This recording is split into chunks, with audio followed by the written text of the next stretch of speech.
Ternyata pada zaman kekuasaan Sunan Palembang, di desa Perigi Marga Kayu Agung, hiduplah seorang putri yang sangat cantik.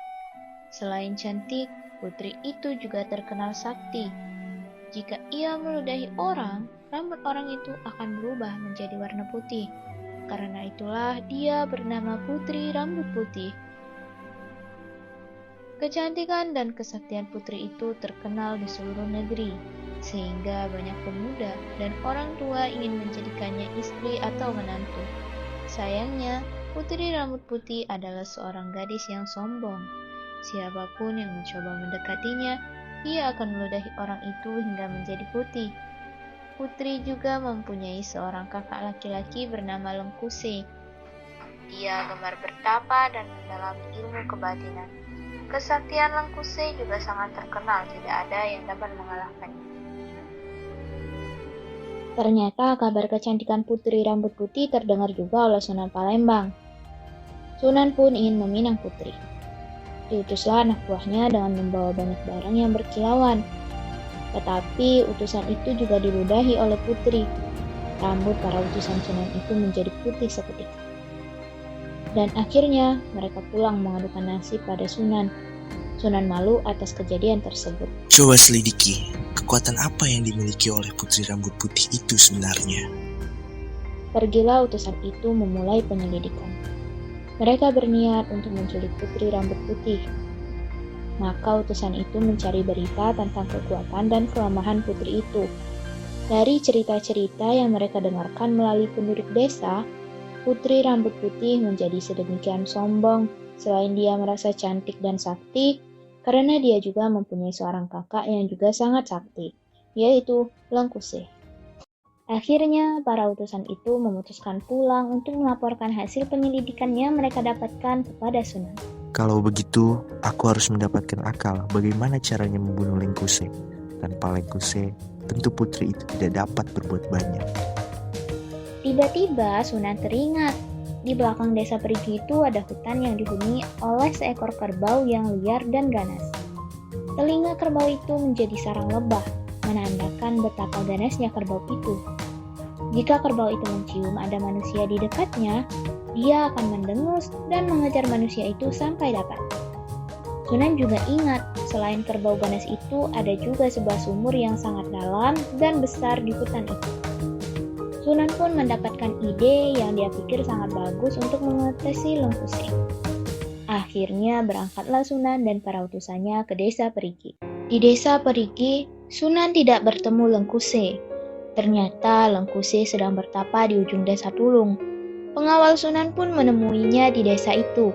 Ketika para utusan bertemu dengan Lengkuse, mereka pun menyuruhnya untuk menghadap Sunan. Tanpa memberontak, Lengkuse pun menghadap Sunan. Tuanku, apa titah Tuan kepada hamba sehingga Tuan harus bersusah payah mencari hamba di sini? Hai Lengkuse, di belakang desa itu ada seekor kerbau yang sangat ganas. Kamu tahu itu kan? Kerbau itu sungguh meresahkan warga di desa. Dia suka menghabiskan tanaman di kebun, ladang, dan sawah, hingga berbidang-bidang tanaman di sana habis dimakannya. Oleh karena itu, tangkaplah kerbau ganas itu agar masyarakat menjadi tenang. Aku tahu kemampuan kamu, sehingga aku memilih kamu untuk melakukan itu. Baiklah tuanku, kalau demikian aku akan melaksanakan perintahmu. Semoga aku dapat melaksanakan perintahmu dengan baik. Tanpa berpikir panjang lagi, Lengkuse masuk ke dalam hutan di belakang desa Perigi. Dia langsung mencari di mana kerbau ganas itu. Sementara itu, begitu Lengkuse masuk ke dalam hutan, kerbau telah mencium adanya bau manusia. Pada saat kerbau itu mencari-cari bau itu, bergemuruh suara yang dikeluarkan karena gerakan kerbau itu, sehingga bumi pun bergoyang hebat.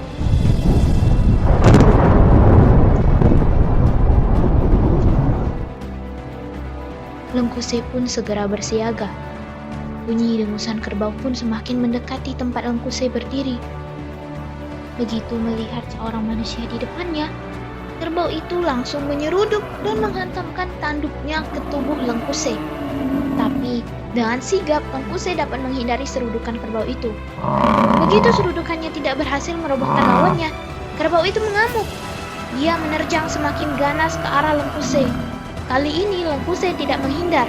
dia sengaja menangkap kedua tanduk yang mengarah ke tubuhnya.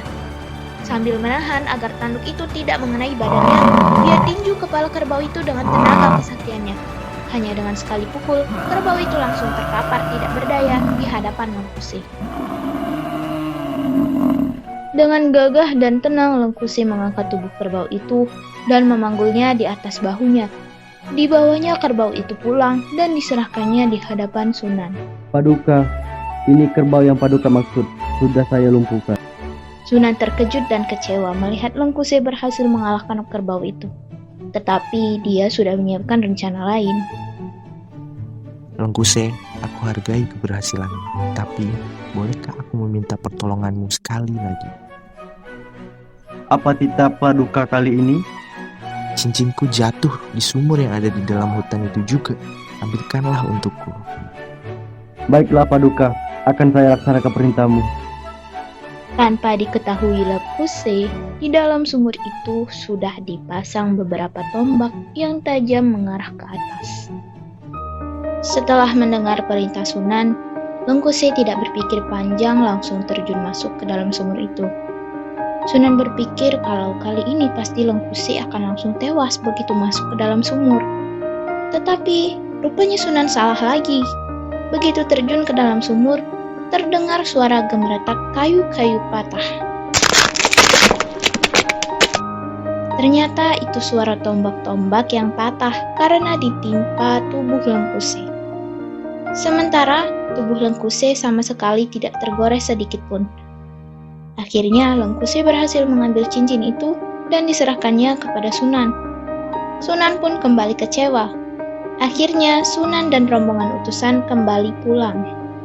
Sesampainya di kota Palembang, Sunan mengadakan rapat untuk membahas apa yang sudah terjadi.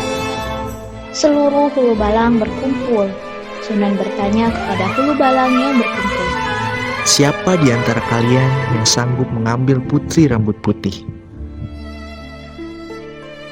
Semua yang ada di ruangan itu tidak ada yang menjawab. Baiklah, kalau memang tidak ada yang sanggup, kita akan membuat sungai sebagai jalur pintas dari Teloko hingga ke Tanjung Agung. Kita harus segera menggali sungai itu. Sunan pun mengerahkan seluruh warga masyarakat untuk melaksanakan tugas yang dia perintahkan. Mereka mulai menggali sungai sebagai jalur pintas yang mengarah ke desa Perigi. Akhirnya sungai itu pun selesai. Berangkatlah Sunan beserta para hulu balang utusan Sunan melalui sungai yang digali rakyat Palembang. Sesampainya Sunan di batas Tanjung Agung, dia mendarat dan berjalan kaki. Jarak Tanjung Agung ke desa Perigi kira-kira 2 km. Sementara itu, putri rambut putih tinggal sendiri di rumah. Kakaknya Lengkuse sedang bekerja di sungai. Putri rambut putih sedang asyik membuat periuk sehingga tidak sadar ketika Sunan dan utusannya masuk ke rumahnya. Sunan pun berhasil menculik putri. Dia berhasil membawanya ke kapal lalu dimasukkannya ke dalam sebuah kamar. Ternyata kejadian itu diketahui oleh warga sekitar rumah Lengkuse. Kejadian itu langsung dilaporkan kepada Lengkuse yang sedang bekerja di sungai. Lengkuse, lihatlah cepat. Adikmu dibawa lari oleh Sunan. Biarlah, pulanglah kamu. Orang itu pun pergi. Datanglah orang kedua memberitahu Lengkuse. Lengkuse, aku melihat ada rombongan Sunan Palembang membawa adikmu ke kapal. Dia sudah menculik adikmu. Biarlah, pulanglah kamu. Orang kedua ini pun pergi mendengar jawaban Lengkuse. Akhirnya datanglah orang ketiga mencoba memberitahu kepada Lengkuse. Kali ini kerjaan Lengkuse kebetulan sudah selesai. Lengkuse, adikmu diambil Sunan. Dia membawanya ke kapal di ujung desa sana. Dibawa kemana adikku? Ke kapal, di sungai batas desa Tanjung Agung. Pulanglah kamu, aku akan menyusul adikku. Setelah berpakaian dan bersiap, Lengkuse langsung pergi. Sekali lompat saja, Lengkuse sudah sampai ke Tanjung Agung tempat kapal Sunan berlabuh. Paduka, tolong imbangi kekuatan kapalmu ini. Saya akan turun ke kapal. Kalau mau turun, turunlah. Sunan tidak berpikir kalau Lengkuse mengetahui ada adiknya di kapal itu. Lengkuse kembali mengingatkan Sunan. Nanti kapal Paduka tenggelam kalau tidak diimbangi. Tidak akan. kapalku kuat. Akhirnya, Lengkuse pun melompat ke dalam kapal. Begitu Lengkuse masuk ke kapal, tiba-tiba kapal itu oleng dan miring sedikit demi sedikit. Sunan dan Purbaya keheranan. Mereka bingung apa yang terjadi dan panik melihat kapalnya semakin lama semakin tenggelam. Karena kepanikan dan kebingungan itu, Sunan Kudus tidak menyadari jika putri rambut putih sudah diambil oleh Lengkuse. Mereka juga tidak menyadari kapan Lengkuse membawa adiknya itu pergi dari kapal.